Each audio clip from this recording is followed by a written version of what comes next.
Moco Buku Channel.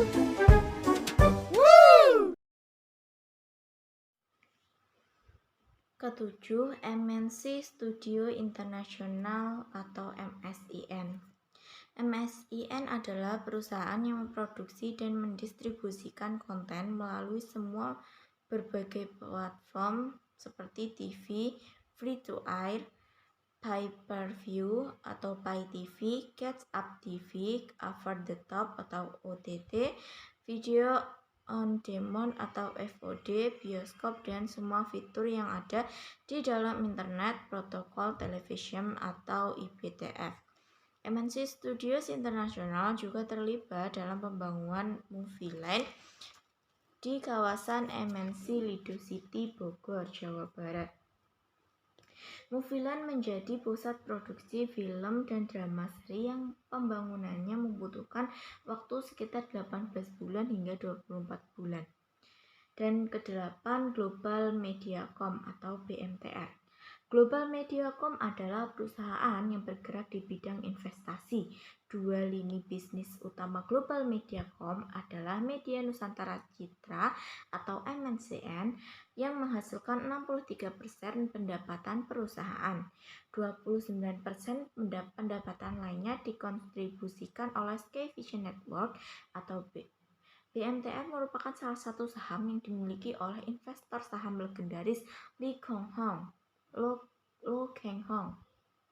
Adapun praktik spasialisasi juga terjadi di Metro TV yang didirikan oleh Surya Paloh dengan korporasinya Media Group, baik spasialisasi secara horizontal maupun vertikal. Seperti publik ketahui, Surya Dharma Paloh lahir 16 Juli 1951 merupakan pengusaha pers dan pimpinan Media Group yang secara vertikal menaungi berbagai media massa seperti Harian Media Indonesia, Lampung Pos, dan stasiun televisi Metro TV, termasuk jaringan Metro TV lokal. Saat ini, Surya Paloh menjadi pendiri dan sekaligus sebagai Ketua Umum Partai Nasional Demokrat atau Nasdem. Surya Paloh aktif dalam politik dan dia adalah mantan Ketua Dewan Penasehat Partai Golkar periode 2004 sampai 2009. Surya Paloh juga pendiri organisasi Masyarakat Nasional Demokrat yang kemudian dianggap sebagai penerus Partai Nasdem atau Partai Nasional Demokrat. Strukturasi teori ekonomi politik media yang dikonsep Vincent Mosco ini menjadi nyata mewujud dalam interaksi ekonomi dan politik. News TV maupun Metro TV terkhususkan pada diskursus kontestasi politik di ruang redaksi pemberitaan Pilkada DKI Jakarta 2017. Media selalu dihubungkan dengan struktur kekuatan politik dan ekonomi yang kuat. Nyatanya, media News TV yang di bawah naungan MNC Media Group dengan pemiliknya Haritanu Sudibjo mendapatkan dukungan penuh dari Partai Perindo, yang mana Haritanu Sudibjo adalah pendiri sekaligus Ketua Umum Partai Perindo. Tentunya senyawa politik ekonomi dan kekuasaan mengalir deras dalam relasi keduanya antara News TV dengan Partai Perindo. Sementara itu hal sama juga terjadi pada Metro TV yang di bawah Media Group yang dimiliki Surya Paloh lantas melahirkan Partai Nasdem, yang mana Surya Paloh adalah pendiri sekaligus ketua umum, di mana keduanya memiliki nilai ekonomi dan objek kompetisi bagi kontrol dan akses. Selain itu, kedua televisi ini mesti tunduk kepada peraturan politik, ekonomi, dan hukum. Media News TV dan Metro TV juga secara umum dipandang sebagai instrumen mekanis efektif bagi kekuasaan dengan kapasitas potensial untuk membawa pengaruh dengan berbagai cara. Dalam struktur mekanisme pasar, media banyak dipaksa berorientasi pada keuntungan dan akumulasi modal. Sensitif terhadap dinamika persaingan pasar, karena itu ia harus berusaha untuk menyajikan produk informasi yang memiliki keunggulan pasar. Dalam situasi tersebut, redaksi News TV dan Metro TV melakukan praktik strukturasi dengan memproduksi teks berita politik dan isu dugaan penistaan agama yang dilakukan calon gubernur incumbent secara terus-menerus yang akhirnya melahirkan gelombang gerakan sosial di masyarakat hingga di seluruh wilayah Indonesia untuk melakukan demo berjilid-jilid.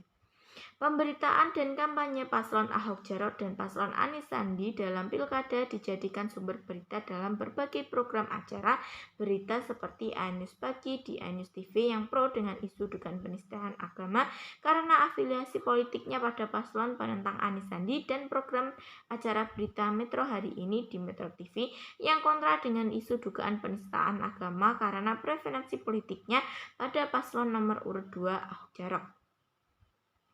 F. Diskursus kontestasi ideologi.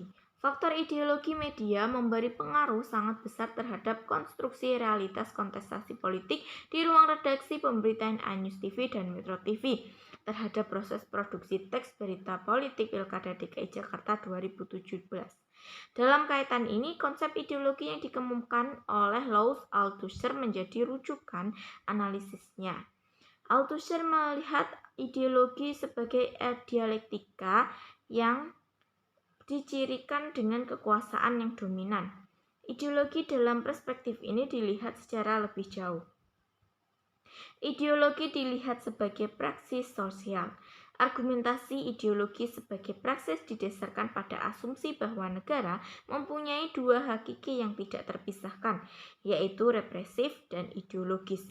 Dua hakikat ini berkaitan erat dengan cara bagaimana negara sebagai alat perjuangan kelas. Sebagaimana yang ditemukan dalam kajian buku ini, iNews TV memiliki ideologi pasar ekonomi politik yang direpresentasikan dalam dukungan pada paslon penantang nomor urut 3, Anis Sandi, yang ditopang dalam berbagai produksi teks berita berkait politik Pilkada DKI Jakarta 2017. Sehingga berbagai isu politik yang diproduksi paslon Anis Sandi menjadi sumber utama berita untuk melakukan agitasi dan propaganda sekaligus menggiring opini publik agar memenangkan paslon Anis Sandi pada Pilkada DKI Jakarta 2017 putaran kedua. Dan fakta di lapangan ternyata membuktikan dengan menjungkir balikkan berbagai hasil survei yang mengunggulkan paslon Ahok Jarot, di mana paslon Anis Sandi justru yang memegang kunci kemenangan itu.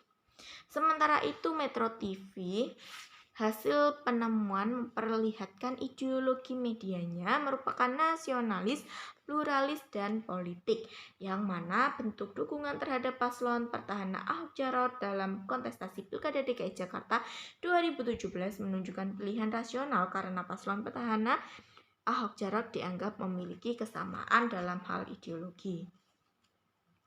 Sehingga berbagai upaya konstruksi realitas paslon petahana Ahok Jarot selalu ditempatkan sebagai sumber utama berita dalam rangka memenangi kontestasi Pilkada kali ini. Bahkan dalam konteks produksi teks berita politik Pilkada DKI Jakarta 2017 memperlihatkan adanya kuasa media dan menggiring opini publik dalam persoalan politik Pilkada DKI Jakarta 2017. Kuasa media inilah yang menjelma sebagai kelompok hegemonik dalam mentransformasikan nilai-nilai keunggulan paslon masing-masing baik iNews TV maupun Metro TV. Keterlibatan awak media terutama wartawan penyiaran dalam produksi teks berita politik Pilkada DKI Jakarta 2017 diperlihatkan redaksi iNews TV maupun Metro TV sebagai media partisan. Disinilah sesungguhnya netralitas dan profesionalisme wartawan penyiaran dalam redaksi kedua televisi tersebut diuji apakah sudah sesuai dengan perintah Undang-Undang Nomor 32 Tahun 2002 tentang penyiaran, terutama pada pasal 42 yang berbunyi, wartawan penyiaran dalam melaksanakan kegiatan jurnalistik media elektronik tunduk kepada etika jurnalistik dan peraturan perundang-undangan yang berlaku. Menurut tilikan teori hegemoni yang dikenakan oleh Antonio Gramsci, teori hegemoni merupakan gagasan Antonio Gramsci yang bersumber dari buku Selection for Prison Notebooks. Buku ini adalah catatan Gramsci selama di penjara antara tahun 1922 sampai 1935. Teori hegemonia Antonia Gramsci menganalisa berbagai relasi kekuasaan dan penindasan di masyarakat. Lewat perspektif hegemonia, akan terlihat bahwa penulisan kajian suatu masyarakat dan media massa merupakan alat kontrol kesadaran yang dapat digunakan kelompok penguasa. Menurut teori hegemonia ini dapat digambarkan bahwa iNews TV dan Metro TV memiliki kekuasaan untuk menampilkan hegemonik kelompok tertentu dalam wacana media televisi. Berbagai isu politik Pilkada DKI Jakarta 2017 yang diwacanakan oleh elit paslon kontestan, elit partai politik pendukung, dan konstituen pendukung secara berulang-ulang dapat mendominasi pandangan khalayak kepada wacana elit dalam ruang publik. Melalui logika yang dibangun dapat dinarasikan tentang realitas politik kedua kontestan paslon Pilkada DKI Jakarta 2017 tidak layak dipilih bagi masyarakat pemilih. Kedua media iNews TV dan Metro TV memiliki peluang besar dalam memainkan ideologi yang bertarung di media televisi. Sumber berita yang ditampilkan oleh media dapat membentuk wacana bahwa kelompok elit paslon kontestan, elit partai politik pendukung, dan konstituen pendukung masing-masing paslon dipandang representatif dalam mewakili realitas pada khalayaknya sehingga dapat mempersuasi masyarakat. Dalam konteks ini, elit partai politik pendukung dan konstituen pendukung masing-masing paslon yang ditampilkan dapat dianggap mampu memenangi kontestasi politik Pilkada DKI Jakarta 2017. Sedangkan kelompok lain yang dipinggirkan tidak akan mampu merebut wacana elit dan mengalami kekalahannya. G. Diskursus kontestasi ruang publik atau public sphere. Sesuai dengan konsep Habermas tentang public sphere, media massa dapat didudukan sebagai salah satu ruang publik. Ruang publik yang dimaksud adalah ruang di mana negara dan masyarakat, individu-individu di dalamnya memiliki kesempatan dan peran yang setara untuk melibatkan diri dalam diskursus tentang berbagai isu permasalahan bersama untuk mendapatkan konsensus di antara mereka. Peran media secara ideal adalah mewadahi atau sarana berbagai informasi.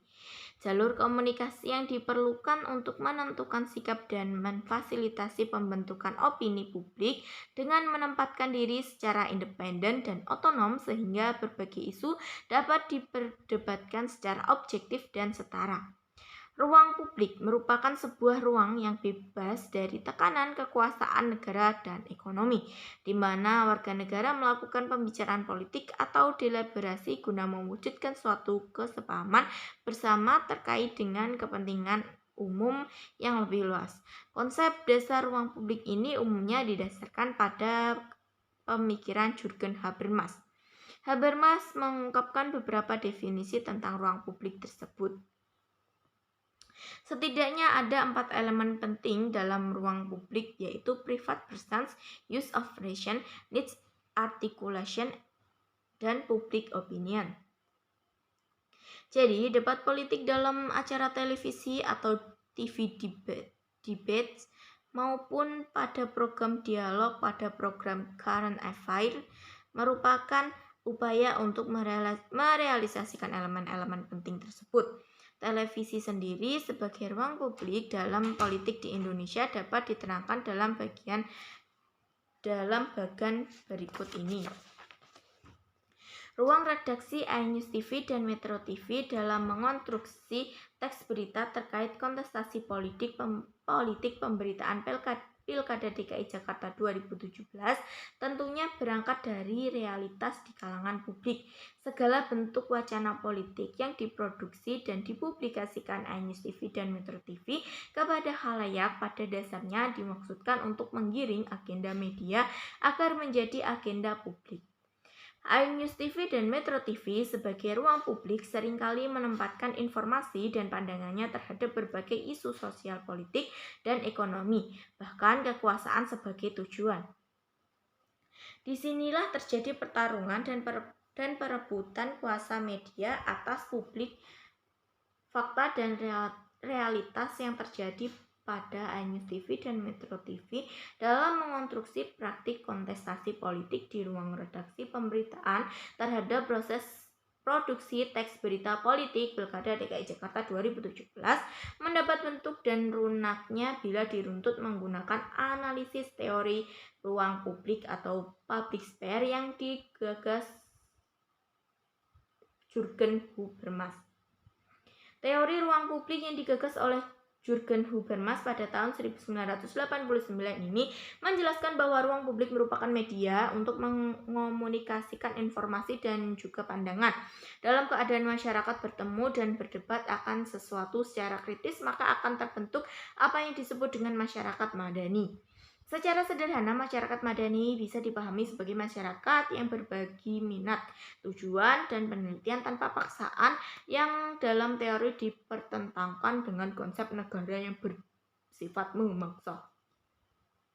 Dengan demikian, kehadiran iNews TV dan Metro TV dalam ruang publik menjadi keniscayaan dan keharusan untuk mengedepankan agenda-agenda yang menjadi kepentingan publik, bukan agenda-agenda aktor politik, pemilik media, bahkan partai politik yang boleh mengintervensi ruang redaksi iNews TV dan Metro TV sebagai ruang publik. Namun, fakta hasil temuan kajian buku justru memperlihatkan gambaran yang berbeda dan menyolok, di mana ruang redaksi iNews TV dan Metro TV lebih menomorsatukan kepentingan kelompok-kelompok berkepentingan seperti pemilik media, partai politik, pasangan calon kepala daerah, aktor politik, dan lain sebagainya. Media iNews TV dan Metro TV menempatkan dirinya sebagai media partisan yang berafiliasi pada partai politik, bukan yang seharusnya media partisan publik. Media partisan publik merupakan media yang melakukan kerja-kerja untuk penguatan kepentingan publik yang memahami akan pentingnya peran serta masyarakat sebagai publik media aktif. Demikian halnya lembaga penyiaran sudah seharusnya mengedepankan prinsip jurnalistik dalam menyiarkan berbagai program acaranya, termasuk siaran berita politik Pilkada DKI Jakarta 2017 yang lalu. Ini tentunya sebagaimana diatur dalam Pedoman Perilaku Penyiaran dan Standar Program Siaran yang diterbitkan Komisi Penyiaran Indonesia tahun 2012 terkait prinsip jurnalistik bagian pertama umum pasal 22 ayat 1 berbunyi, lembaga penyiaran wajib menjalankan dan menjunjung tinggi idealisme jurnalistik yang menyajikan informasi dan kepentingan publik dan pemberdayaan masyarakat, membangun dan menegakkan demokrasi, mencari kebenaran, melakukan koreksi dan kontrol sosial, dan bersikap independen. Sementara itu pada ayat 2 berbunyi, lembaga penyiaran wajib menjunjung tinggi prinsip-prinsip jurnalistik antara lain akurat, berimbang, adil, tidak beriktikat buruk, dan menghasut dan menyesatkan. Tidak mencampur adukkan fakta dan opini pribadi, tidak menonjolkan unsur sadistis, tidak mempertentangkan suku, agama, ras, dan antar golongan, serta tidak membuat berita bohong, fitnah, dan cabul. Dan pada ayat 5 berbunyi, lembaga penyiaran wajib menjaga independensi dalam proses produksi program siaran jurnalistik untuk tidak dipengaruhi oleh pihak eksternal maupun internal, termasuk pemodal atau pemilik lembaga penyiaran. Padahal apabila kedua media penyiaran iNews TV dan Metro TV mengedepankan kepentingan publik, maka keduanya harus memiliki 4 karakter yang harus dipunyai. Pertama, keragaman. Dalam sistem pemerintahan yang demokratis, media harus mencerminkan berbagai pandangan dan memuat pengalaman masyarakat yang beragam. Warga harus menggunakan media sebagai representasi budaya dan ekspresi politik. Sebaliknya, media yang homogen kurang memberikan keragaman. Kedua, inovasi. Media harus menyatukan teknologi dan modal untuk mendorong kreativitas dan inovasi dalam menciptakan format dan isi berita. Inovasi harus membuat hiburan menjadi imajinatif, segar, kreatif, asli, mencerminkan sifat dinamis masyarakat. Sebaliknya, media peniru mengandalkan formula mencoba-coba dan menduplikasi dari yang sudah ada. Ketiga, substansi. Hiburan ringan mirip dengan kembang gula, semakin enak tapi tidak baik untuk kesehatan diet. Suatu masyarakat demokratis yang sehat harus memiliki media yang menyertakan berita substansif dan hiburan yang menangani isu-isu signifikan yang dihadapi masyarakat, disajikan dalam cara melibatkan partisipasi masyarakat.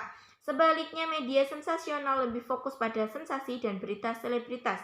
Dan keempat, independen. Masyarakat bebas menolak budaya dan informasi yang terkonsentrasi. Media harus menyediakan informasi dan pendapat yang independen bagi masyarakat dan informasi tidak terkonsentrasi dari pemerintahan atau perusahaan.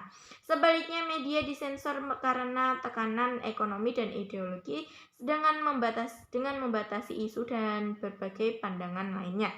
Pengelolaan media pada masa kini sering jauh dari ideal kepentingan publik. Meskipun industri media memiliki ratusan karyawan yang bagus, rajin, dan berbagai profesional, kendala struktural yang diciptakan oleh perusahaan terkadang menjadi kendala untuk mempertemukan berbagai potensi karyawan tersebut.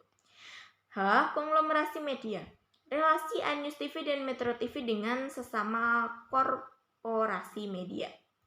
Relasi dan politik merupakan persoalan klasik yang analisisnya muncul dari berbagai pendekatan dan konteks. Bahkan tampaknya penyiaran adalah arena yang memiliki dimensi ekonomi dan politik yang sangat kuat sehingga pertarungan kepentingan publik, negara, dan pasar berlangsung secara intens. Keberadaan Undang-Undang Nomor 32 Tahun 2002 tentang penyiaran yang sering disebut sebagai anak reformasi 1998 pada akhirnya tidak berjalan sesuai dengan rancangan ideal yang dibayangkan sebelumnya. Ia bahkan mengalami kondisi layu sebelum berkembang. Dalam konteks Pilkada DKI Jakarta 2017, terlihat dinamikanya semakin kuat dan tingkat pertarungan baik di dunia nyata maupun dunia maya termasuk melalui media penyiaran televisi semakin mengkhawatirkan dalam tingkatan yang memprihatinkan. Apalagi ketika Pilkada DKI Jakarta kali ini tidak hanya satu putaran saja, namun terdapat 2 kali putaran yang itu menyebabkan perubahan kalkulasi peta politik partai pendukung. Tabel di bawah ini menerangkan bahwa para calon kepala daerah dalam penggunaan media untuk memberi informasi tentang berita politik Pilkada DKI Jakarta cukup bervariatif. Ada media cetak, majalah, radio, media online, media sosial, aplikasi chatting, dan yang paling tinggi, televisi. Sementara itu, pertarungan Pilkada DKI Jakarta kali ini juga kental diwarnai dengan perebutan opini publik melalui berbagai saluran media massa baik cetak, elektronik, online, bahkan media sosial. Berbagai upaya pengemasan untuk publisitas pasangan calon dalam kampanye cenderung terjadi pemihakan. Berbagai pemberitaan di media massa tersebut juga lebih menunjukkan kepentingan partai politik dan pasangan calon yang diusung. Bahkan kampanye hitam atau black campaign terus bertebaran di media massa dan media sosial untuk saling menjatuhkan lawang dengan berbagai propaganda dan isu yang menjurus ke arah suku, agama, ras, atau sara. Media televisi menjadi salah satu media yang banyak memberitakan pasangan calon gubernur, wakil gubernur dalam Pilkada DKI Jakarta yang sedang berlangsung. Hal ini semakin menguatkan kecurigaan akan keberpihakan media terhadap partai dan pasangan calon. Lihat saja misalnya MNC TV, iNews TV, Global TV, RCTI yang memiliki Haritanu Sudibjo atau HT selaku Ketua Umum Partai Perindo juga mendukung pasangan calon nomor urut 3 Anies Sandiaga. Adapun Metro TV dengan Surya Paloh atau SP sebagai pemiliknya adalah sekaligus Ketua Umum Partai Nasional Demokrat atau Nasdem yang sejak awal mendeklarasikan dukungannya kepada pasangan calon nomor urut 2 Ahok Jarot. Bahkan terdapat fakta yang menarik di mana TV One yang notabene dimiliki Abu Rizal Bakri yang juga Ketua Dewan Pembina Partai Golkar justru ada kecenderungan pemberitaannya lebih berpihak pada pasangan calon nomor urut 3 Anies Sandiaga. Sedangkan secara politik Partai Golkar merupakan salah satu bagian partai pendukung pasangan calon nomor urut 2 Ahok Jarot. Hal ini memicu pertanyaan halayak terkait kemungkinan agenda tersembunyi dalam percaturan politik yang memainkan peran dua kaki. Munculnya konglomerasi media televisi yang mendukung pasangan calon dalam Pilkada DKI Jakarta perlu mendapatkan perhatian khusus dan kajian mendalam mengingat mereka tentu hadir bukan tanpa sebab. Bila diruntut dari entitas kepentingan bisnis, tampaknya ada benarnya. Hal ini diperkuat adanya upaya pelanggengan kerajaan bisnis media mereka dengan merebut kekuasaan. Namun, kecurigaan justru yang paling kuat adalah argumennya yang menyebutkan bahwa kepentingan politik lebih mendominasi ketimbang kepentingan ekonomi atau bisnis. Karena sesungguhnya pemilik media sudah lebih kuat secara kapital ekonomi. Lihat saja media televisi semacam iNews TV yang dimiliki oleh Haritanu Sudibyo hanyalah satu di antara puluhan media yang dalam korporasi MNC Group. Demikian juga dengan Metro TV, sebuah media news yang dimiliki Surya Paloh, merupakan salah satu televisi swasta nasional yang cukup besar dan luas jangkauan siarannya selain beberapa media yang masuk korporasi Media Group. Begitu juga dengan TV One sebagai media berita yang dimiliki Bakri Group adalah media jaringan luas di daerah-daerah selain memiliki media cetak dan media online. Bila melihat adanya konglomerasi media sebagaimana tergambarkan di atas, maka sebenarnya telah terjadi indikasi pelanggaran yang bertentangan dengan hukum konstitusi yang mengaturnya. Dalam Undang-Undang Nomor 32 Tahun 2002 tentang penyiaran sesuai pasal 18 ayat 1 berbunyi, pemusatan kepemilikan dan penguasaan lembaga penyiaran swasta oleh satu orang atau satu badan hukum, baik di satu wilayah siaran maupun di beberapa wilayah siaran dibatasi. Hal ini diperkuat dengan ayat 2 yang berbunyi, kepemilikan silang antara lembaga penyiaran swasta yang menyelenggarakan jasa penyiaran radio dan lembaga penyiaran swasta yang menyelenggarakan jasa penyiaran televisi, antara lembaga penyiaran swasta dan perusahaan media cetak, serta antara lembaga penyiaran swasta dan lembaga penyiaran swasta jasa penyiaran lainnya, baik langsung maupun tidak langsung dibatasi. Lalu, apa fungsi yang ditunjukkan oleh media sebagai institusi politik? Salah satu fungsi yang telah dirancang oleh Soeharto dan elit negara dalam negara berkembang adalah mempromosikan ideologi nasional dan melegitimasi proses pembangunan. Dalam menjalankan fungsi ini, pers adalah sebagai sebuah agen stabilitas yang bertugas membantu melestarikan tatanan sosial politik. Fungsi ini umumnya berkaitan dengan development journalism. Fungsi kedua adalah memonitor tatanan politik pada masa damai, melakukan checks and balance. Dari analisis akhir yang mendalam ditemukan bahwa lahirnya dukungan partai politik yang notabene pemilik media televisi Haritanu Sudibyo, Ketua Umum Partai Perindo pemilik iNews TV, dan Abu Rizal Bakri, Ketua Dewan Pertimbangan Partai Golkar pemilik TV One, mendukung paslon 3. Serta Surya Paloh, Ketua Umum Partai Nasdem pemilik Metro TV, mendukung paslon 2. Telah menjadikan bias kepentingan dan independensi serta netralitas media karena terdapat pemihakan dan intervensi isi pesan media untuk mendukung pasangan calon yang diusung. Hal ini tentunya bertentangan dengan amanat Undang-Undang tahun 32 Undang-Undang Nomor 32 Tahun 2002 tentang penyiaran. Pasal 36 ayat 4 berbunyi, isi siaran wajib dijaga netralitasnya dan tidak boleh mengutamakan kepentingan golongan tertentu. Namun bagi pasangan calon gubernur dan wakil gubernur DKI Jakarta dan partai politik pendukung berpandangan lain bahwa dengan hadirnya media penyiaran seperti televisi dapat digunakan sebagai alat pemberitaan informasi terkait citra politik, citra personal calon, dan lebih penting lagi mengampanyekan program-program yang dirancang oleh pasangan calon kepala daerah. Teks wacana berita politik Pilkada DKI Jakarta di iNews TV dan Metro TV diproduksi ketika terjadi perubahan besar dalam perkembangan sistem pers di Indonesia, yakni pers di Indonesia mengarah pada bentuk konglomerasi media atau pemusatan kepemilikan perusahaan media. Mengingat kedua televisi swasta nasional ini adalah bagian konglomerasi media besar di Indonesia yang dimiliki pengusaha sekaligus politisi partai politik, sehingga media telah menjadikan sebuah mekanisme di mana para pembisnis menyampaikan kepentingan mereka dan pada saat yang sama juga mengambil profit dari bisnisnya. Begitu juga yang terjadi dengan Anies TV dan Metro TV sebagai pihak yang memproduksi teks berita politik Pilkada DKI Jakarta merupakan bagian dari konglomerasi media, yakni konglomerasi yang dilakukan oleh MNC Group di bawah kepemilikan Haritanu Sudibyo dan Media Group yang dimiliki Surya Paloh.